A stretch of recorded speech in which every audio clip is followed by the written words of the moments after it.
Hi అండి, welcome back to my channel Marthi educational world. అందరికీ నమస్కారం అండి.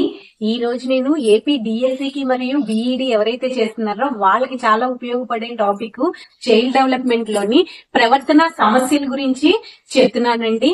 ఇంతకు ముందు వీడియోలో చాలా టాపిక్స్ అనేవి ఎక్స్ప్లెయిన్ చేసి చెప్పాను.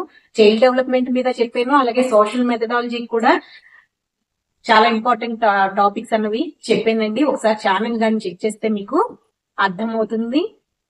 అయితే ఇప్పుడు మనం టాపిక్ లోకి వెళ్ళిపోదామండి. ప్రవర్తన సమస్యలు అంటే బిహేవియరల్ ప్రాబ్లమ్స్ అన్నమాట. ఇది చైల్డ్ డెవలప్మెంట్ లోని చాలా ఇంపార్టెంట్ టాపిక్. ఇవి ఎన్ని రకాలు ఉంటాయి అని అంటే 4 రకాలు ఉంటాయి. 1 విషమయోజనము, 2 కుంటనము, 3 సంఘర్షణ, 4 రక్షక తంత్రాలు. అయితే ఈ రోజు మనము ఈ రెండిటి గురించి తెలుసుకుందాము. విషమయోజనం గురించి, కుంటనం గురించి తెలుసుకుందాం. విషమయోజనము అంటే ఏంటి, అందులో ఏంటి ఉంటాయి ఇప్పుడు ముందుగా తెలుసుకుందాం. ఇందులో వ్యక్తి ప్రవర్తనను 2 రకాలుగా చెప్పవచ్చండి. అందులో మొదటిది ఎక్కువ మందిలాగా లేదా అందరిలాగా ప్రవర్తించడాన్ని సాధారణ ప్రవర్తన అని అంటారు. రెండోది సాధారణ ప్రవర్తనకు భిన్నంగా ప్రవర్తిస్తే దాన్ని అసాధారణ ప్రవర్తన అని అంటారు. అంటే సాధారణ ప్రవర్తన ఏమంటారంటే నార్మల్ బిహేవియర్, అసాధారణ ప్రవర్తన అబ్నార్మల్ బిహేవియర్ అని 2 రకాలుగా వర్గీకరించారనమాట. ఎందులోని విషమయోజనంలోని వ్యక్తి తనకు తన పరిసరాలకు మధ్య సామరస్యమైన సంబంధాలను నెలకొల్పడాన్నే విషమయోజనం అని అంటారనమాట. అయితే విషమయోజనాన్ని అట్కిన్సన్ ఏమని నిర్వచించారంటే అట్కిన్సన్ అనే శాస్త్రవేత్త వ్యక్తి పరిసరాలతో అసమతుల్యత ప్రవర్తనను ఏర్పరచుకోవడమే విషమయోజనం అని నిర్వచించాడనమాట.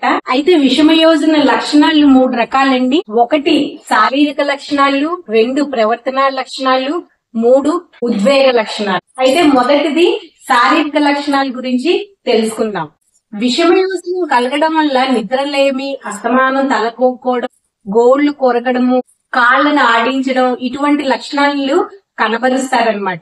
అయితే ప్రవర్తన లక్షణాలలో ఎలా ఉంటాయి, వాళ్ళ ప్రవర్తన లక్షణాలు ఏ విధంగా ఉంటాయి అని అంటే, రెండోది విషమయోజన స్థితిలో ఉండే వ్యక్తులు తనకంటే చిన్న పిల్లలు, బలహీనులు అలాంటి వాళ్ళని బాధించడం, జీవులను బాధించడం, అబద్ధాలను చెప్పడం, వస్తువులను పగలగొట్టడము, స్వైర కల్పనలు చేయడము, పగటి కళలు కనడము, భ్రాంతికి ఎక్కువ లోనవడము, మూర్ఖము పట్టుదల, తనకు వ్యతిరేకంగా మాట్లాడే వారిపై కోపగించుకోవడము, అందరిపై విమర్శలు చేయడము, పనిపై అశ్రద్ధను చూపడం, తనలో తాను మాట్లాడుకోవడం లాంటి లక్షణాలు కనబరుస్తారు. ఎందులోని ప్రవర్తన లక్షణాల్లో. ఇప్పటికి నేను విషమయోజనంలోని శారీరక లక్షణాలు, ప్రవర్తన లక్షణాలు చెప్పాను. ఇప్పుడు 3rd వన్ ఉద్వేగ లక్షణాల గురించి తెలుసుకుందాము.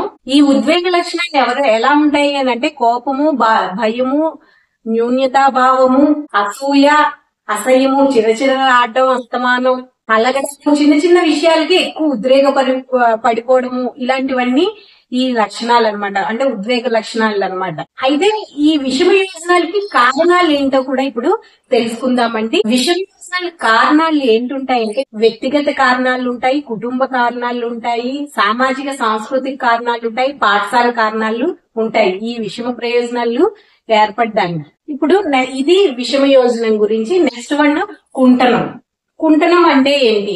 మానవ కోరికలు అన్నవి అపరిమితం అండి. ఏ వ్యక్తికి కూడా అన్ని కోరికలు అన్నవి ఎప్పుడూ తీరవు. ఎందుకంటే ఒక కోరిక తీరితే ఒక కోరిక పుట్టుకొని వస్తూనే ఉంటుంది. అందుకే కోరికలు అన్నది ఎప్పుడూ తీరవు, అపరిమితంగానే ఉంటాయి. అయితే ఇందులో తీరిన కోరికలతో సంతృప్తి చెందేవారు కొందరు ఉంటారు. అలాగే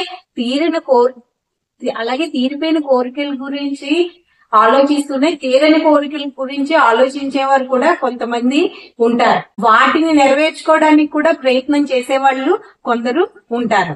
అయితే ఈ కుంటనం గురించి నిర్వచనాలు ఏమున్నాయో ఇప్పుడు చూద్దామండి. మానవుని ఆశయం గాని అవసరం గాని తృప్తిపరచడంలోని అవరోధం ఏర్పడినప్పుడు ఉద్భవించే భావనే కుంటనం అని గుడ్ అనే శాస్త్రవేత్త నిర్వచించారండి. అయితే కోల్మన్ శాస్త్రవేత్త ఏమని నిర్వచించారంటే ఈ కుంటనాన్ని వ్యక్తి చేసే ప్రయత్నాలకు ఆటంకం కలిగినప్పుడు, అంటే ఏర్పడినప్పుడు, సరైన లక్ష్యం లేనప్పుడు ఈ కుంటనానికి దారి తీస్తుంది అని నిర్వచించారనమాట. ఎవరు? కోల్మన్ అనే శాస్త్రవేత్త. అయితే కరోల్ అనే శాస్త్రవేత్త కుంటనాన్ని ఏమని నిర్వచించారు అని అంటే, కుంటనము అంటే వ్యక్తిలోని ప్రేరకం తృప్తి చెందకపోవడం అని నిర్వచించారు. ఎవరు? కరోల్ అనే శాస్త్రవేత్త. అయితే కుంటనానికి కారణాలు ఏంటో ఇప్పుడు తెలుసుకుందామండి. వ్యక్తిలో ఉన్న ప్రజ్ఞా సామర్థ్యాలు స్థాయి కంటే ఎక్కువ లక్ష్యాన్ని పొంది ఉండటం ఈ కుంటనం ఏర్పడడానికి కారణం అన్నమాట.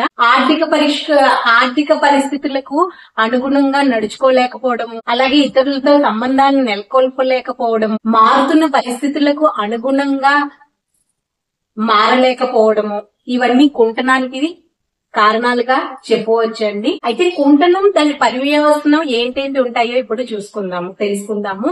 అంటే కుంటనము దాని యొక్క పర్యవసనాలు, కుంటనం ఏర్పడితే దాని పర్యావసనం ఎలా ఉంటుంది అన్నది ఇప్పుడు తెలుసుకుందామండి. కుంటనం స్థాయిని బట్టి, కుంటనం పొందే వ్యక్తి లక్షణాలను బట్టి కుంటనం పర్యవసనాలు అనేవి అనేక రకాలుగా ఉంటాయండి. లక్ష్యాలు చేరుకోవడంలో కలిగిన ఆటంకాల వల్ల కుంటనం అన్నది తాత్కాలికంగా ఉండవచ్చు అనమాట. అంటే ఏర్పడవచ్చు. తాత్కాలికంగా ఏర్పడిన కుంటనం వల్ల వ్యక్తిలో పట్టుదల పెరిగి ప్రత్యామ్నాయ మార్గాలను అన్వేషించి లక్ష్యాన్ని అయితే చేరుకోవచ్చండి. అదే విధంగా కూడా కుంటనం ఏర్పడటం వల్ల వ్యక్తి లక్ష్యాన్ని విరమించుకోవడం కూడా జరుగుతుందండి. ఒక్కొక్కసారి కుంటనం వల్ల వ్యక్తి మానసిక, శారీరక అనారోగ్యానికి గురి కావచ్చు. కుంటనం స్థాయి ఎక్కువగాను నిరంతరంగా ఉంటే మాత్రము ఆత్మహత్య ప్రయత్నం చేసే అవకాశాలు ఎక్కువ ఉంటాయి. ఒక్కొక్కసారి ఆత్మహత్య కూడా చేసేసుకోవచ్చు అన్నమాట. ఈ కుంటనం స్థాయి ఎక్కువ. లాస్ట్ది, ఈ కుంటనం వల్ల దౌర్జన్యానికి కూడా పాల్పడవచ్చండి. ఇవి ప్రవర్తన సమస్యల్లో విషమ యోజనం గురించి, కుంటనం గురించి ఈ రోజు చెప్పాను. నెక్స్ట్ క్లాస్ లో సంఘర్షణ, రక్షక తంత్రాల గురించి చెప్తానండి. ఈ వీడియో అన్నది ఏపీ డిఎస్సికి ఎవరైతే ప్రిపేర్ అవుతున్నారో, అలాగే డిఈడి ఎవరైతే చేస్తున్నారో 2 సంవత్సరాల వాళ్ళకి కూడా ఉపయోగపడుతుంది. ఈ వీడియో కానీ మీకు నచ్చితే ప్లీజ్ లైక్ చేయండి, మా ఛానల్ సబ్స్క్రైబ్ చేసుకోండి. Okay, thank you.